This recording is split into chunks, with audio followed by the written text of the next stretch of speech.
ಮೌಲ್ಯ ಶಿಕ್ಷಣ. ಬೇವು ಬಿತ್ತಿದರೆ ಮಾವು ಸಿಕ್ಕೀತೆ.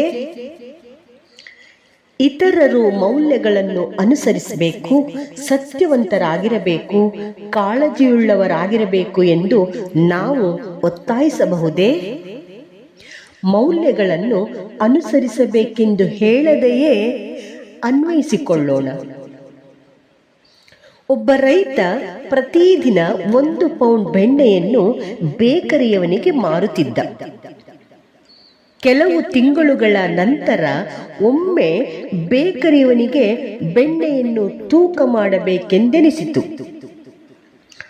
ತೂಕ ಮಾಡಿದಾಗ ಅದು 1 ಪೌಂಡ್ಗಿಂತ ಕಡಿಮೆಯಾಗಿತ್ತು. ಬೇಕರಿಯವನಿಗೆ ವಿಪರೀತ ಕೋಪ ಬಂದಿತು. ಎಲ ಇವನ, ದಿನವೂ ಖರೀದಿ ಮಾಡುವ ನನಗೆ ಮೋಸ ಮಾಡಿದನಲ್ಲ ಎಂದುಕೊಂಡು ನ್ಯಾಯಾಲಯಕ್ಕೆ ದೂರು ತೆಗೆದುಕೊಂಡು ಹೋಗುತ್ತಾನೆ. ಅಲ್ಲಿ ನ್ಯಾಯಾಧೀಶರು ರೈತನಿಗೆ, ನೀನು ಹೇಗೆ ಬೆಣ್ಣೆಯನ್ನು ತೂಕ ಮಾಡುತ್ತೀ ಎಂದು ಕೇಳುತ್ತಾರೆ. ಅದಕ್ಕೆ, ಸ್ವಾಮಿ, ನಾನು ಬಡವ, ನನ್ನ ಹತ್ತಿರ ತೂಕದ ಯಂತ್ರವೇನೋ ಇದೆ, ಆದರೆ ತೂಕದ ಕಲ್ಲುಗಳಿಲ್ಲ. ಇವನು ನನ್ನ ಹತ್ತಿರ ಬೆಣ್ಣೆ ಖರೀದಿಸುವುದಕ್ಕಿಂತ ಬಹಳ ಮೊದಲಿನಿಂದಲೂ ನಾನು ಇವನ ಹತ್ತಿರ ದಿನವೂ 1 pound bread ಖರೀದಿಸುತ್ತಿದ್ದೇನೆ.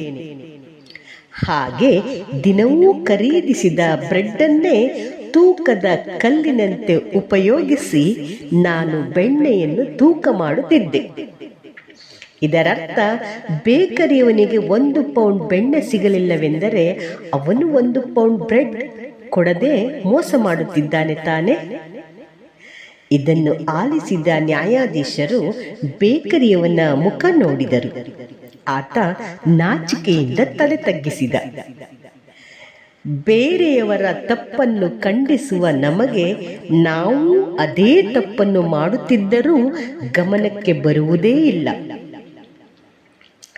Martin Luther king junior ಹೇಳಿದಂತೆ, ಕತ್ತಲೆ ಅಂಧಕಾರವನ್ನು ಓಡಿಸಲಾಗದು, ಕೇವಲ ಬೆಳಕು ಮಾತ್ರ ಅದನ್ನು ಮಾಡಬಲ್ಲದು.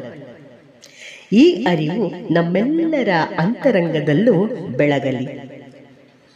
ನಾನು ಅನುಸರಿಸುವ ಮೌಲ್ಯಗಳನ್ನು ಮಾತ್ರ ಇತರರಿಂದಲೂ ನಿರೀಕ್ಷಿಸಬಹುದು ಅಲ್ಲವೇ?